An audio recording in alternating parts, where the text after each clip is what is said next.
नमस्कार साथियों, मैं अखिलेश चौधरी एक बार फिर आप सभी का स्वागत करता हूं। आज आपका टॉपिक है हिंदी भाषा एवं बोली। आज हम इसी टॉपिक से शुरुआत करेंगे। आज हम हिंदी भाषा का वर्गीकरण देखेंगे। उसके पहले कुछ शब्द हैं, शब्दावलियों को हम ध्यान देंगे जिसमें बच्चे काफी परेशान होते हैं। सबसे पहली बात आती है बोली। बोली के बारे में जानेंगे क्या होती है। फिर विभाषा या इसी को हम उपभाषा कहते हैं। उसके बाद आती है आपकी भाषा। फिर आपका आता है मातृभाषा, राजकीय भाषा और राष्ट्रीय भाषा।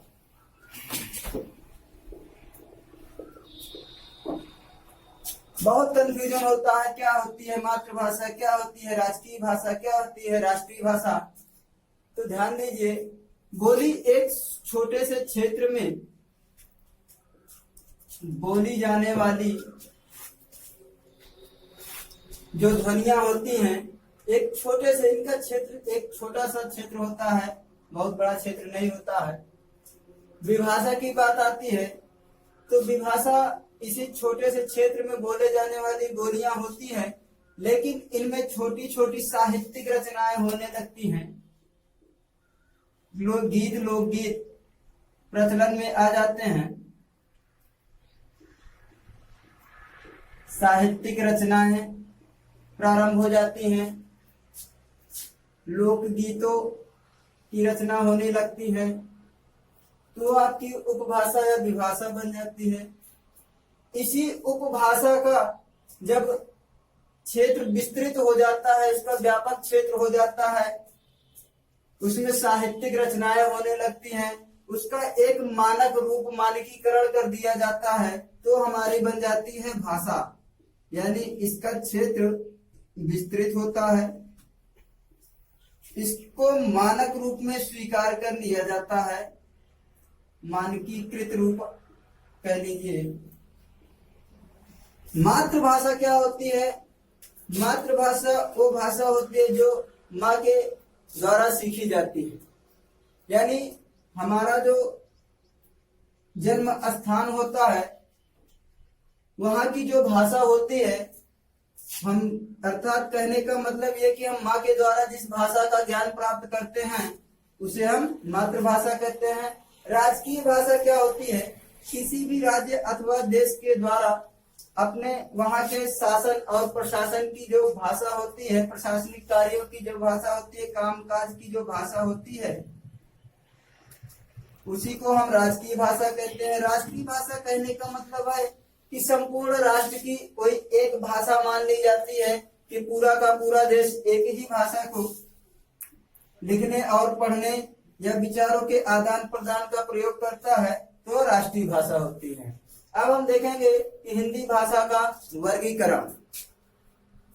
यहाँ तक चीजें आपको समझ में आ गई होंगी। बोली क्या होती है, विभाषा क्या है, भाषा क्या है, मातृभाषा क्या है, राजकीय भाषा और राष्ट्रीय भाषा।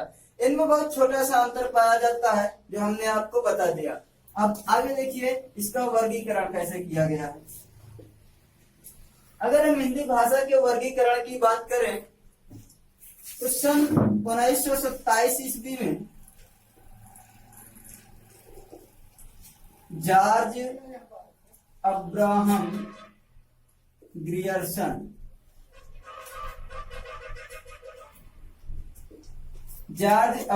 ग्रियर्सन महोदय ने अपनी पुस्तक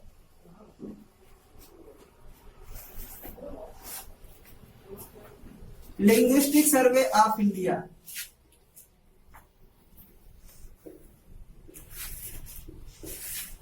पुस्तक का नाम है इनके लिंग्विस्टिक सर्वे ऑफ इंडिया में हिंदी को 5 उपभाषाओं तथा 17 बोलियों में विभाजित किया।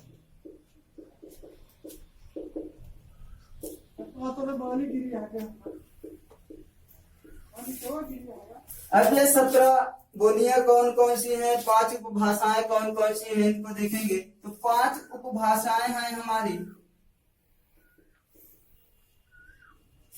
पहली उपभाषा आपकी आती है पश्चिमी हिंदी,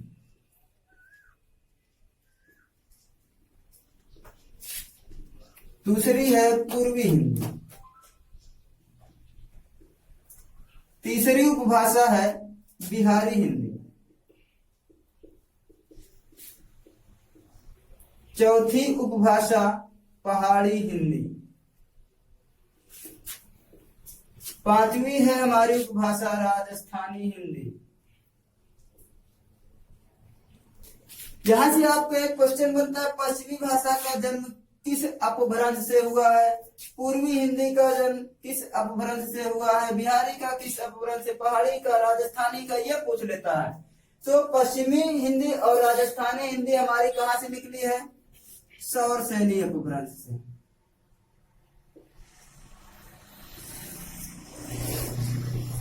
ये भी कहां से निकली है, सौर सैनी से। अगर पहाड़ी की बात की जाए तो ये खस अपभ्रंश से निकली है। कहां से, खस अपभ्रंश से। बिहारी हिंदी ये आपकी मागधी अपभ्रंश था।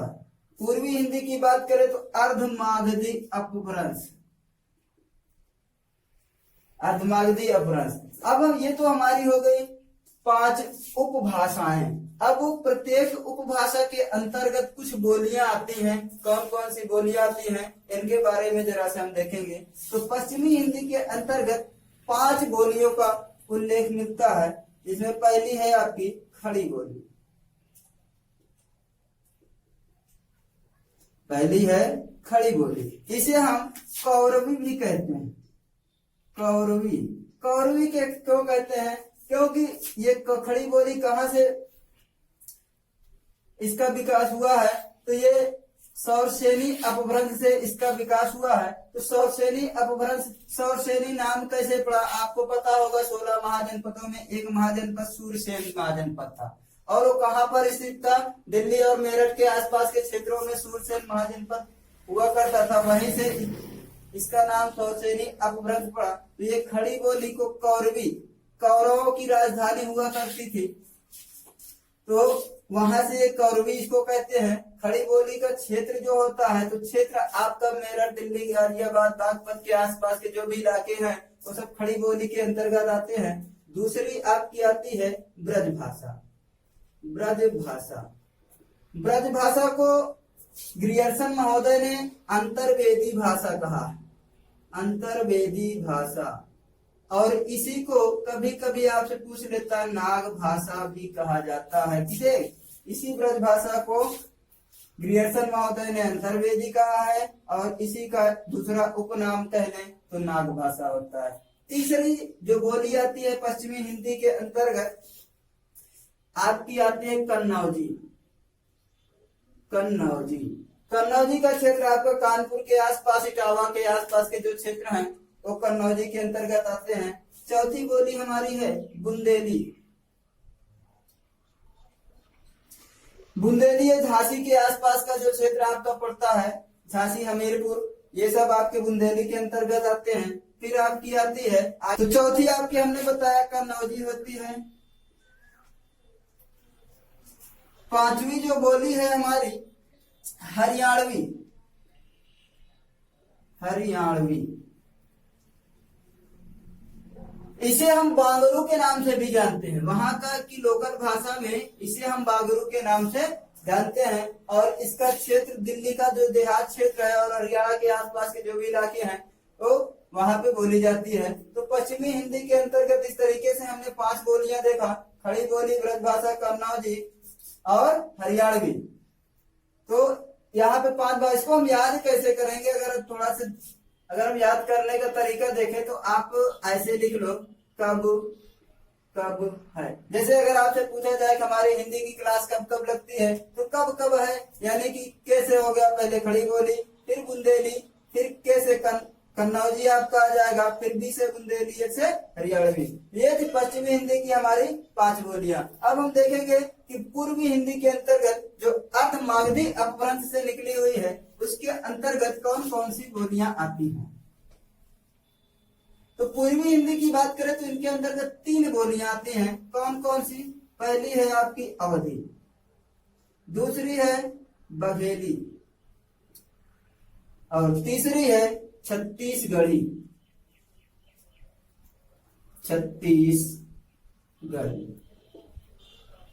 अवधि का क्षेत्र आप सभी लोग जानते हैं कि बहुत ही व्यापक क्षेत्र है। अवध का प्रांत हुआ करता था, पूरा का पूरा उत्तर प्रदेश से ही संचालित हुआ करता था। तो अवधि के अंतर्गत आपका इलाहाबाद से लेकर के अब इसका नाम बदल करके प्रयागराज हो गया है। हमारे माननीय मुख्यमंत्री योगी आदित्यनाथ जी के द्वारा इसका नाम बदला गया था।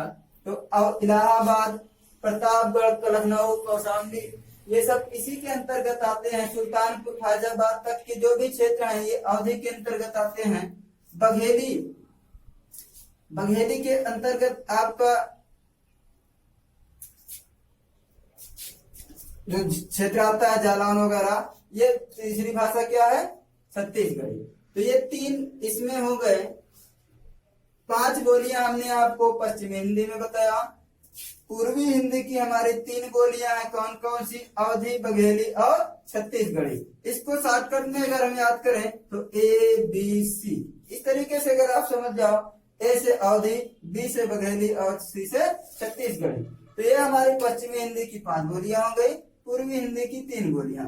अब हम देखेंगे कि बिहारी के हिंदी के अंतर्गत कौन कौन सी बोलियां आती हैं। तो बिहारी हिंदी के अंतर्गत भी हमारी 3 बोलियां आती हैं। कौन कौन सी? पहली आपकी आती है मैथिली, दूसरी है मगही और तीसरी है भोजपुरी। मैथिली, मगही और भोजपुरी। तो आपने एक मैथिली भाषा के एक बहुत ही विद्वान कवि थे जिनको का उपनाम ही इसी मैथिली बोली के नाम पे पड़ा है, विद्यापति। आपके एग्जाम में ये क्वेश्चन पूछा गया है कि मैथिल कोकिल के नाम से किसे जाना जाता है। तो मैथिल कोकिल के नाम से विद्यापति जी को जाना जाता है। किसको? विद्यापति को। मैथिल कोकिल किसे? विद्यापति को। मगही की बात करें तो सब जो सर एक चीज ध्यान दीजिएगा, ये भोजपुरी है, ये सर्वाधिक, सभी बोलियों में सर्वाधिक बोली जाने वाली बोली कौन सी है? भोजपुरी। ये अपने बिहार में ही नहीं, यूपी में ही नहीं, विदेशों तक में बोली जाने वाली बोली है कौन सी? भोजपुरी। आपके जो भी हिंदी भाषी देश हैं, जहाँ भी हिंदी बोलने वालों की संख्या है वहां पर भोजपुरी बोली बोली जाती है। इसका बहुत ही व्यापक क्षेत्र बन रहा है धीरे धीरे, और इसे अब उपभाषा का दर्जा देने की बात की जा रही है। हालांकि अभी तक इसे बोली के अंतर्गत ही रखा गया है। तो अभी तक हमने देखा पश्चिमी हिंदी, पूर्वी हिंदी और बिहारी हिंदी। अब हम बात करेंगे पहाड़ी हिंदी।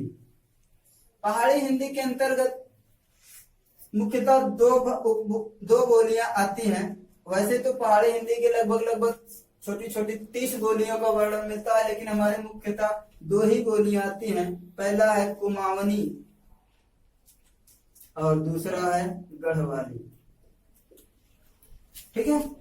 राजस्थानी की बात करते हैं। अगर हम राजस्थानी की बात करें तो इसको थोड़ा ध्यान से देखेंगे एक ग्राफ के माध्यम से।